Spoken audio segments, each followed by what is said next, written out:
Dr. Ram Hilchos Brachos Perek Gimel. So this perek is actually very halachic, halacha l'maisa negeya. It's not halacha shida, but in the Rambam. So I'm not gonna, we're not gonna learn all the details, and I didn't do any risk with chazor brichos and anything, but I'll throw in a little bit if there's anything that we don't, that's grossly different than what we paskin. Okay, halacha aleph. Dr. Ram Perek Gimel. Chamish minhin is 5 species of produce of growth, vegetation, if you will. Hachitim. Of grain in this case. Hachitim wheat, asarim barley, bakumsin spelt, vashabela shul. Shul means the foxtail. It references oats because of the way oats are shaped. Yeah, but oats. Yeah. Vashifin and spelt. Sorry, no. Kumsin, no. Hachitim is wheat, asarim is barley. Kumsin is spelt. Vashabela shul is oats. Vashifin is rye. Right. Now, kumsin, exactly. Kumsin spelt is a species of wheat. Vishabela shul and oats, vashifin and rye. Mimin seir is a species of subcategory of barley. These 5 species, when they are in their kernels, in other words, in their stalks, or even after you cut them, but they're still in their kernels. They grind tevua b'chal makom. It's called tevua. Remember that term, tevua. In standing grain, or even cut grain, but it's still its organic state, unchanged essentially. And after you thresh it, means you hit it in the hope that the berry has not been released from the stalk. Right. So that's tevua. Then after you when you thresh it, now the hope is that the kernel itself is now no longer in the chaff. The very nice, and you throw it up in the wind. You winnow it till it blows away the chaff. You can dog, and it's called dog, and it's called. There's another term for grain. So tefua is in its organic state, and dog is when it's in its processed state. It's already the way you get when you buy from the store. You buy wheat kernels, and you want to cook them. You don't want to have to do anything with them. They're ready processed. That's dogon. If you grind one of them down, and you need its flour, because when you grind it down, the powder is called kamach flour, and when you mix it with water, it's called the activity of lush, of kneading. So you do it, then you bake that mixture of water that's needed with the flour. We call that dough, right? Yeah. After that, nikras pas becomes called bread. Good. So tevua, dagan, pas. Pas and nasas mehem. Pas is make one of these 5 grains, and nikras pas b'chol makom below via. That's when you say pas without qualifying it. Pas this, pas that, pas oides, pas deichen. Just pas. So he's passing one of the 5 grains. Halacha beis. Oicha pas chaya. A person makes now halacha beis, halacha dalid might seem like a bit of contradiction. We'll have to explain a little bit how they're not contradicting. Okay. Oichel pass a person. He means this pass. He has to make a bracha beforehand. Baruch atah Hashem Elokeinu l'chaylam. Hamaytzunach mi'aretz who brings forth bread from the ground. Good. That's a classic example of bread. Achol dagan. I put it on the. Oh, you okay? Yeah. Achol dagan. The shalok kameishahu. If he eats dagan, that's shalok. Shalok is a terminology. It's a mavushal term. So it's a bishul-like term. It's not exactly apparently. In other words, bishul is a more intense cooking apparently. And shalok, as we'll see, it seems less intense. I always thought shalok was stewed, which is like a overnight cooking. Apparently, it's not. You could use it in your chaluk. Put it that way. So that's interesting. Overnight. So because around ways you can use it later as a less intense version of cooking, as we'll see. But okay, so shalok is like putting in hot water as somewhat of a cooking process. By the way, when the wheat berry comes off the shaft, it's still soft enough that you can bite it. It becomes hard after you let it dry. It depends how long it's sitting there. But yeah, right, fine. Right, fine. Yeah, right. fine. So you can chew it. Yeah. You cannot make flour out of it until the grain's dry. Oh, right. Exactly. That's why you have to either let it dry or you have to dry it by fire, but not artificially. Yeah. Achol dagan shalok kameishahu. If you take this thing we call dagan before as it is, the raw grain. If you take this grain and you shalok it, you cook it somewhat, right? That's what shalok means. Then you eat that as it is. So it's not ground down to flour. Make a bracha very pir damam. Well, the acha burn for Shabbos afterwards burn the fashas. That Ram will tell us is the general bracha for most things. Now some say over here that Ram is talking about. I just said that you took the dagan, which we described as the finished process of the kernel.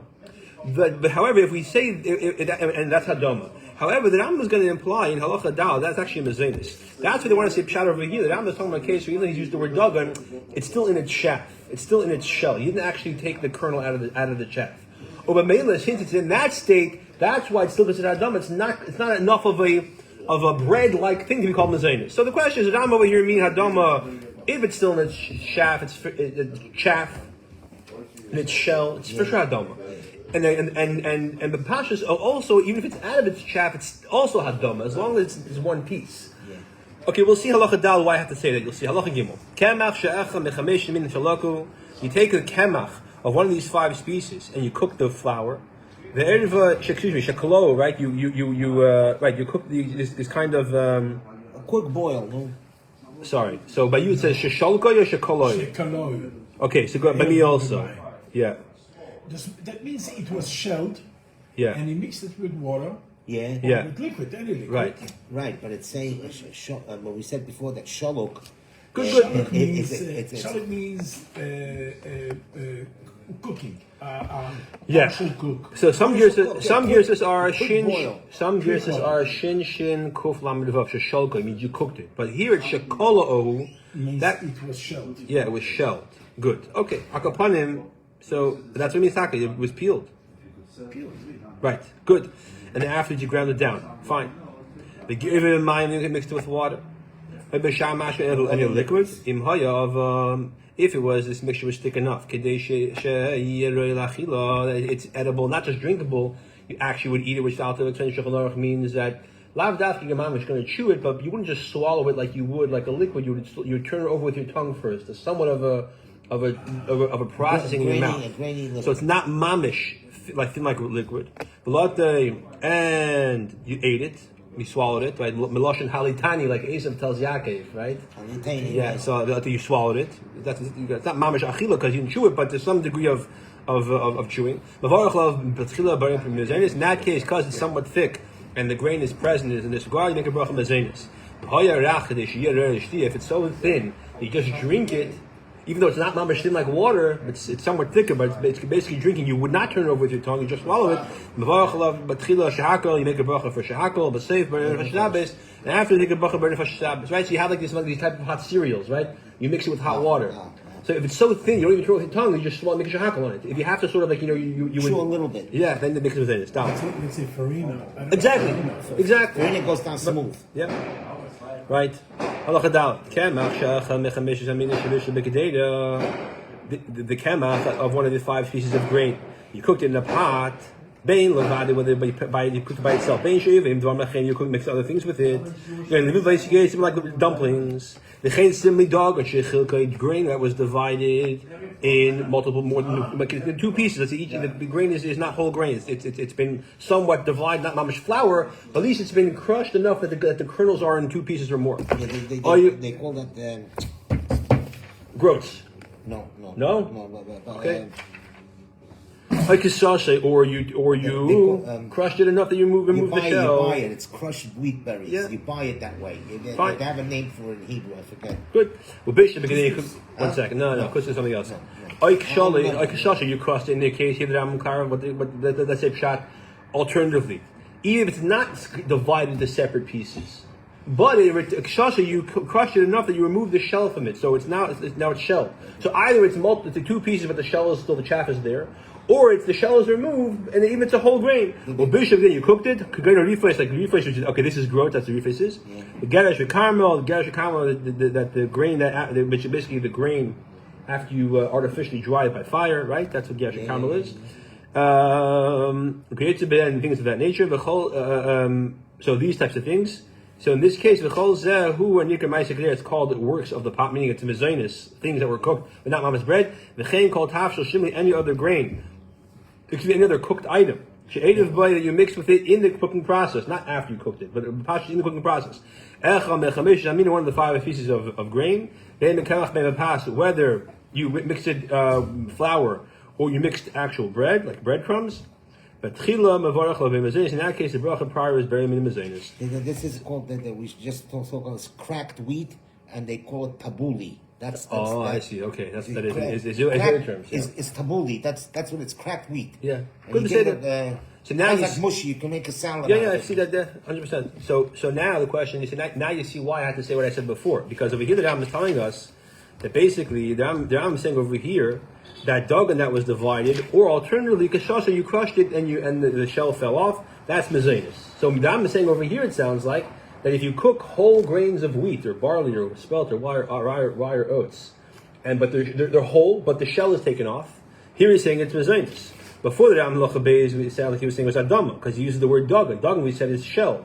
That's why halacha beis I said he said the word dagan. He means it's still in the shell before winnowing. That's why. So if you cook whole grains of wheat with the shell, it's very clear that it's adama. If you cook them in a way that they are in multiple pieces, it's very clear that it's mezainis. The question is, what if it's a whole grain, but the shell is taken off? Is that hadam or mezainis? That's a steer between halacha beis and dal, and that's why we said that. We said the way we said that in halacha beis is talking about that it's not shelled, and halacha dal is where it is shelled. Okay, again the pasuk have a whole to do about this. That's why it's halacha hey. This when do we say this? Right, that we're saying that you make a bracha on these types of cooked items that you mixed in grain. You mixed in flour from one of the 5 grains, right? Or you mixed actual bread, let's say breadcrumbs in the food. That the bracha is mezainis. When that thing, the thing you mixed in from the 5 grains was chashuv by you, it wasn't considered secondary. It had significance. If, however, you mixed in one of the 5 ingredients from one of the 5 grains, but it was secondary, then in that case, you don't say mezainis in it. You make a bracha on the thing that you mixed into, if that's the ikr, whether it's an eitz, or shahakal, or adama, and then you put it to the top of the secondary thing about, as we say in the halacha regarding, you put it to the ingredients of the mezainis. So lav daf, just because it has ingredients that's mezainis, it's flour based, that makes the item mezainis. It depends if it's considered fundamental or not fundamental. Relevant or not, yeah. This is the general rule when it comes to brachos. If you have a mixture, something which is considered primary, and something else was considered secondary, you make a bracha on the primary thing, then you pot the tefillah, right? You eat crackers with cheese. You usually say mezainis in the crackers, that's it, you pot the cheese, yeah. Whether it was mixed together in one mixture, it wasn't mixed. Now, if it's mixed together, at the same time, I get that. What does it mean it's tough and not mixed? I have 2 separate items, in separately, but it's considered tough. How does that work? Now I'm going to explain. What's the example of a secondary thing when they're mixed together? You cooked a cabbage or a radish, right? And I guess you can come on a case where it's mush, right? A radish becomes mush, yeah? The eruv, you're making a new squash soup. The eruv by kamach meaning you added some flour, wheat flour, barley flour, kadila davkoi to paste it as a paste, as a binder. It thickens it. You do not see mezainis on this squash soup. Shalef for sure ikr because the squash is the ikr. But lettuce is a turnip, a radish, not the squash. The vegetable is the ikr. But the flour is tougher. Why? Because the flour is there just for consistency, not for taste, and not to satiate you. If it's for either taste or satiation, that's something else. Anything you mix in a mixture of food just for consistency to make it thicker, you should be able to eat it, not drink it with a straw. Or just for smell. You don't actually want the taste, just the smell there. Or you should add color. Like they put that orange thing. They put turmeric. Yeah, no one cares. You don't put it for the taste. So it is a tefillah that's considered secondary. Aval, however, if you mix it in order to put the taste, then it's considered an ikr. Therefore, mini dvash. Good, and therefore, So therefore, if that's the tam, then you fall the ikr. The poskim say that at least they say pshat and they say themselves that this is what's true of when the thing you're mixing in is one of the 5 grains. If it's not the question of one of the 5 grains, something else mixing in corn flour, so it always goes after the root. That's a little different. So even though let's say you're mixing in corn flour, if you want to taste the corn, or you want it should be having the squash soup should actually have some fill you up a bit thickness. Yeah, potato starch. So then, those are both hadam. It's not like an example. Yeah. Right? Let's say it's mushroom mush, it's shakal. Yeah. So here you put in some, let's say, corn flour. If that's the reiv, you make hadam, and if not, you don't say hadam shakal. Okay, akapanim. When it comes to the 5 grains, for sure, you go after the tam, which is the ikr. You follow the concept of the taste. Therefore, minei dvash a very common example. Different types of honey that they cook it.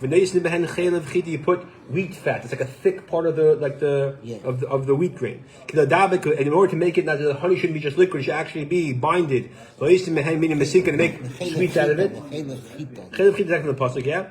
That you're not sin mezainis, even though it's significantly not the flour. It's a candy. You're only putting in the flour to be able to be eaten, chewed, not swallowed like liquid. What's the most common classic example of this in contemporary in society? Licorice. Licorice is sugar.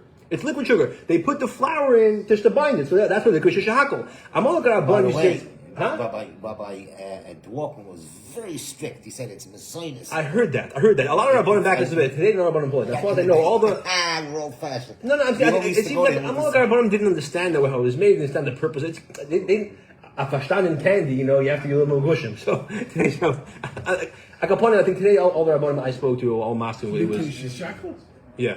100%. I remember a while I asked him David Shachatz, I remember, and the other Rabban B'Shas, everyone told me that it's. I don't think it changed how they made it. People didn't understand how it was made. It was okay, whatever. Vav Ketzad Halacha Zayin. That's in terms of Tafel and Iker mixed together. So it depends if it's there for the taste or just for texture and consistency. If it's there for taste or satiate, I didn't say that, but also for to satisfy you, even though the taste may not be discernible, that makes it nicker. And if it's mezainis, and if not, it's not mezainis, it's a bracha of whatever it is. In this case, sugar, chahakol, if it's squash, if it's adama. But One thing ketzad, for sure about licorice, it's chametz for Pesach. right? That's for sure. Exactly. Ketzad, that tefillah shein is. Oh, what does it mean? The second day, but not mixed together. Hareish so echol dag maliyach. A person is eating salt. The salt is fish. Salted fish. Why is it salted? Herring. Yeah, but this is fish that's so salted, and the salt is very acidic. Maybe it was for a long journey, right? Guys going on a boat trip around the world. So they would Bacala, they used to Noob Seder. And now the fish is the salt that the preserves is so acidic, if you eat it, it'll damage the sensitive skin inside your mouth. destroy you. You have to cook it 3 times until you get rid of the salt. And he has to have a way to cook it. So what does he do? He wraps it in bread and he eats the bread with it to temper it, to wrap it. This way the fish won't damage his tongue or his throat. Then in that case, you make a bracha on the salt and the fish and hakol, and you don't say bracha on the bread. I thought the bread is only there to protect you. Exactly. The pas is secondary. I don't think so. I think it's different. Yeah, because stomach has acid, so therefore it's different. A lot of things are dangerous to the mouth. If you get past the stomach, even certain types of poisons in the wild. I don't know. There's something about that. Certain types of leaves. You have to be careful with your mouth. I don't know exactly, but there's something like that. A kitzer, at least over here, that's how it is. Now, what if a person's hungry, Pasha, and the bread is by default filling them up anyways? Anyway. So that's a different story. But here, let's say Pasha, the bread is mamish, doesn't care about it just for the purpose of protection. This is why by the Hebraic, you're supposed to say mazonis first and then say l'chaim. Because if you drink mashka and afterwards take a cake in order to get rid of the sharp taste, it's a shaila if you have say bracha because you're just eating it to get rid of the bitter taste of the mashka. Okay. Halacha is ches. You have bread that you broke it down to pieces. You cooked it in a pot. Or you stewed it in the soup. In other words, different types of cooking. Now, halacha, the first half halacha ches and the second half halacha ches. Croutons. Bread. Exactly. Oh, exactly. Bread croutons. Yeah. So the first, you see, it's very clear. There's an obvious student in this halacha over here, right? We're going to see in a second. It's very clear that because the Rambam says first. So in order to make it not a student. Let's say the first half of the halacha is talking about a case the Rambam is saying where you did lush as opposed to bishul. Lush is less intense of a matter of cooking. So the bread is not as not as tzahakt, right? Not as tishmetet, you say, right? So therefore, if the bread pieces they are, or at least some of them are, one of them is at least the size of a kazayas is still. Even though it lost the tsura of pas, or you see still it has the imagery of pas, even though a piece is not a kazayas. But it didn't change its tsura. So then, because the cooking process is not as intense, and it has either of these milas, the mila of the kazayas, or the mila of the tsura pas, you still take bracha on. However, in the second scenario where it was lush, which is bishul, and bishul is a more intense version of cooking. The bishul, in that case, if it doesn't have a kazayas, even though it has turas pas, but it's small turas pas, or it doesn't look like pas, even though there's still large chunks, since it doesn't have both milers, and you did a very intense cooking of bishul, if the brachos only it's not halaitzi. You see why I have to say what I said? If I don't say the way I said it, it's going to be a student. The Rambam is saying on the one hand that in order to be halaitzi, it has to have in the first half of halacha. He sounds like he's saying in the first half he's saying that it's halaitzi as long as has either miler, either turas pas or kazayas. But if it doesn't, but if as long as it has one. The second halacha is saying no. If it has one, it's mezonos. To be hamitzi, it has to have both. So therefore, we're saying the first half of the halacha is talking about a case where it was lush, which is a less thorough cooking, and the second half is where bishul, which is a more thorough cooking. And bishul by default makes the bread much more less to pas. That's an example of bishul, which is more thorough, would be like a pierogi. Good. It's a cooked dough. Fine. So that's the word over here. So this is why matzah balls are mezenis. Because even though they can be very, over there, there's no one. It's matzah. It's matzah meal. There is no piece which is individual to a pas.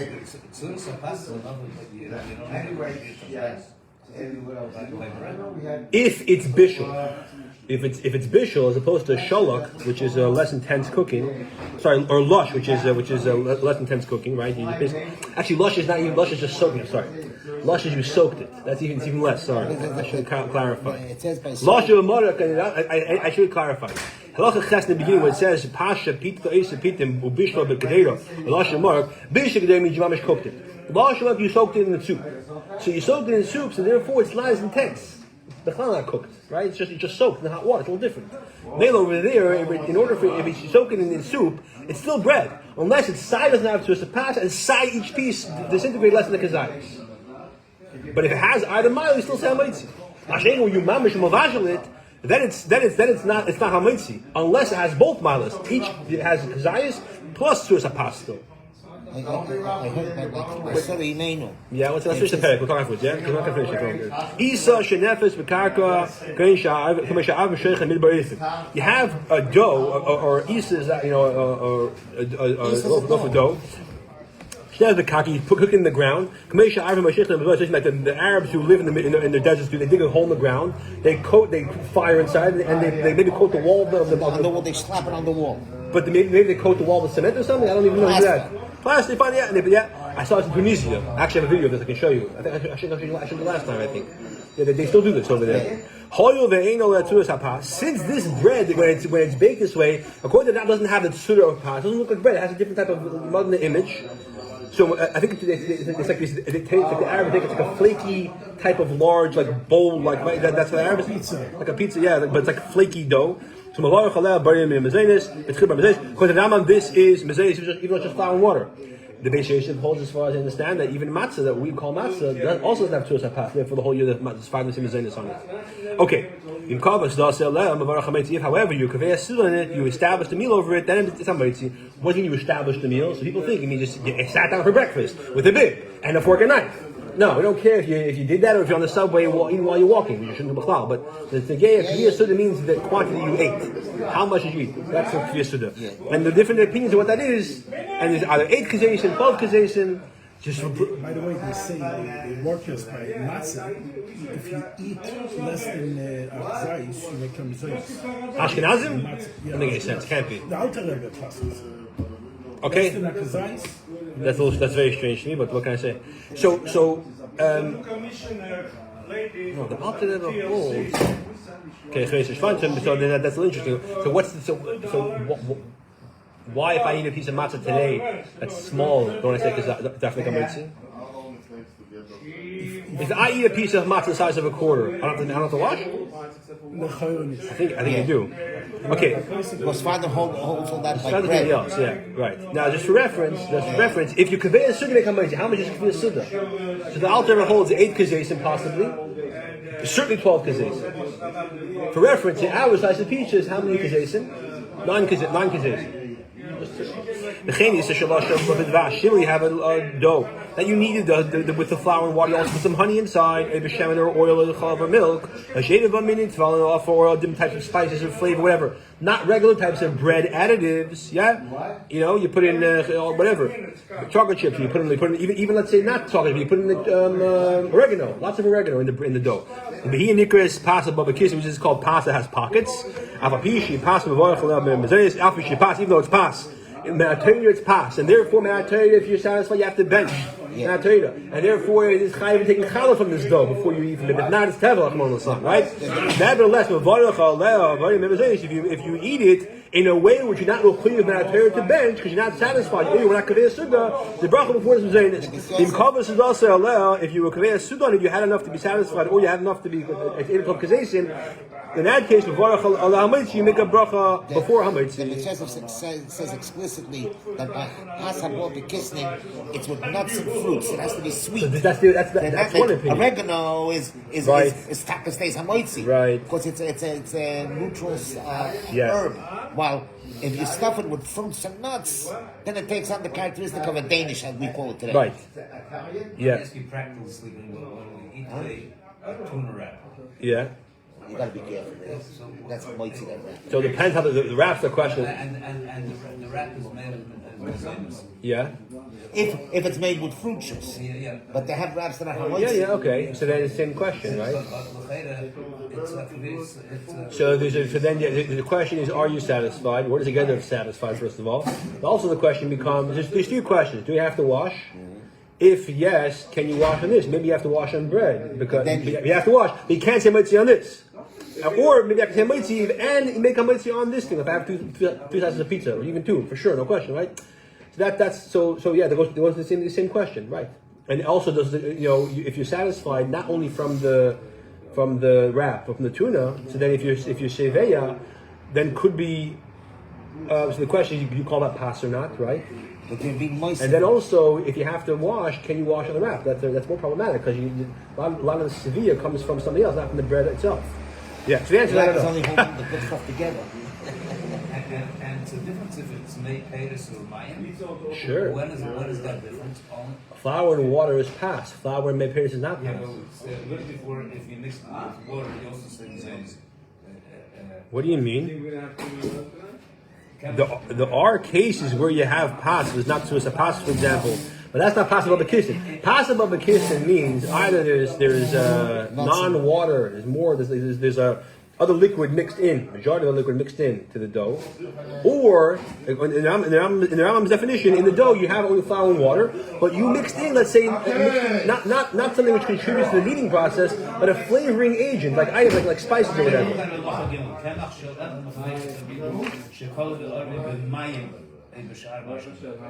This is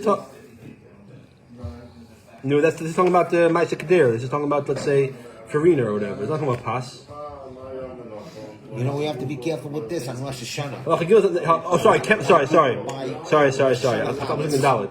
And it's overloaded something with chocolate and it's almost like eating cake, mamish. Yeah, this is talking about a case where it's like farina. That's why you can make a mitzvah. It wasn't flour. I mean, it wasn't dough. I'm sorry, it wasn't dough. Yeah. Halacha Zayin. Halacha Yud. I'm sorry. Now, oil is usually translated as rice. Some people say oil is actually millet, different grain. Shabishla you cook, right? Shabishla you cooked it. Or you made it from rice bread. Yeah, you make a bracha mezainis according to the Rambam on that. Because since oiles also has the quality of that it's satiating, Chazal Masaka deserves the bracha of mezainis. But the bracha afterwards of the shalish, that's not chashuv enough. As long as with in this rice bread, all there is rice flour. Just rice. However, grain which is made from doichin, which is millet. Some say actually doichin is the one which we call rice. Okay. You make bread from corn flour or from other flours. But still, shakel, first the bracha shakel, and the bracha afterwards is burn the nefashos. Halacha Yudalef. Anything which you did bracha before is amitzi. The bracha afterwards, generally speaking, is bracha mazin. Consider brachas and 4 brachas of benching as is normal. Anything which the bracha before is very mezainis. The bracha afterwards we call alamichia. The bracha achas me'ein shalish. I always thought it was called me'ein shalish because there's 3 options. That's not the reason. It's me'ein shalish because it's the kiss of the 3 brachas of bracha hamazon. Rice is exception. Rice is an exception. Rice is mezainis beforehand according to the Rambam, and afterwards it is. There was another exception we had. The Rambam says rice is a mezainis. That's what we just went over here, yeah. The Alter Rebbe said we don't know what oil is really. There's two problems. We don't know what oil is and deichen, which is rice, which is millet. The other problem is we don't know. I'll tell you one thing. About what you make of rice, we follow that it's rice because oil is similar to the Spanish word arroz. No Zion. That's fine. why. We don't follow it for sure because that's why even if you have rice, if you cook rice and every grain is for sure separate, like the Persian rice, yeah, you might say there's no shiloh.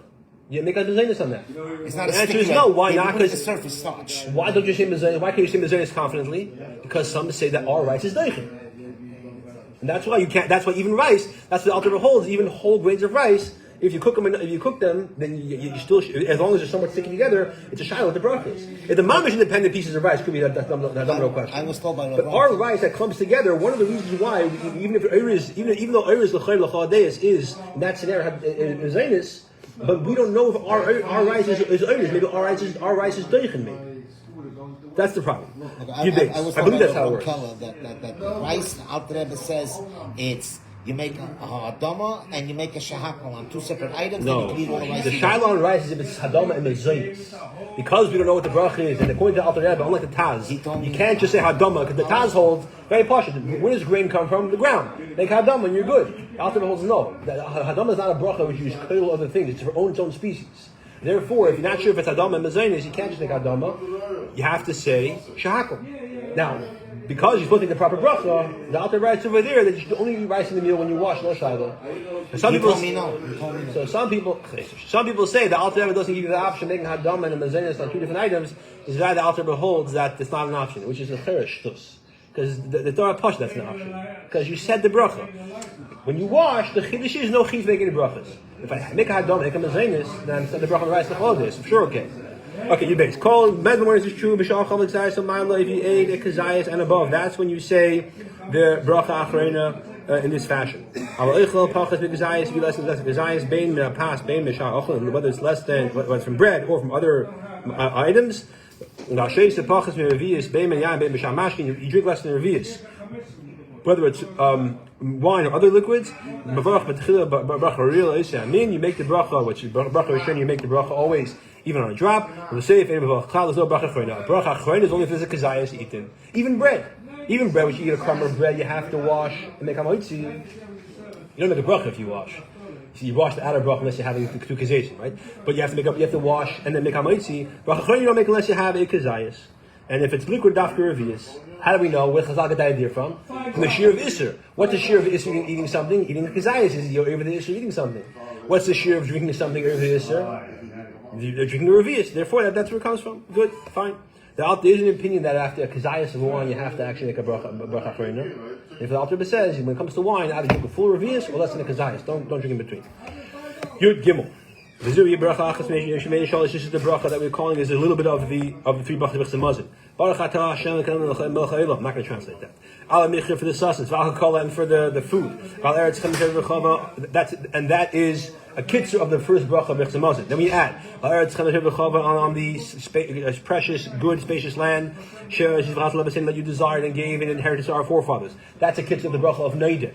Rachem Hashem Elokeinu Yisrael Yerushalayim Berecha Hava Moshe Hashem on Yerushalayim your city V'al tzim mishkan kavod on Sion the abode of your honor V'alim l'seicha and bring us up to there and make us happy in its rebuilding will bless you over there holiness and purity. That's a kitzur of the bracha of Rachem. The Rambam does not add over here Ki'at Toiv Meitiv HaKoyel. That's a kitzur of the bracha of Toiv Meitiv. The final bracha the Rambam does he does not add that. Other Yisraelis do. Baruch atah Hashem Elokeinu micha for the land and for the produce. B'Shabbos Yom Tovim B'Yom Bracha Zu. B'Shabbos Yom you say the same bracha b'Chala.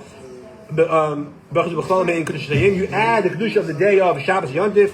Kedach Shemaska B'Chazmazin. We also do it for Rosh Chodesh. We don't, however, add anything for Al Nisan for Chanukah Purim because Be'etzem is not such a strong chiyuv. Is that the what? The chiyuv is not as strong. That's why I passed this.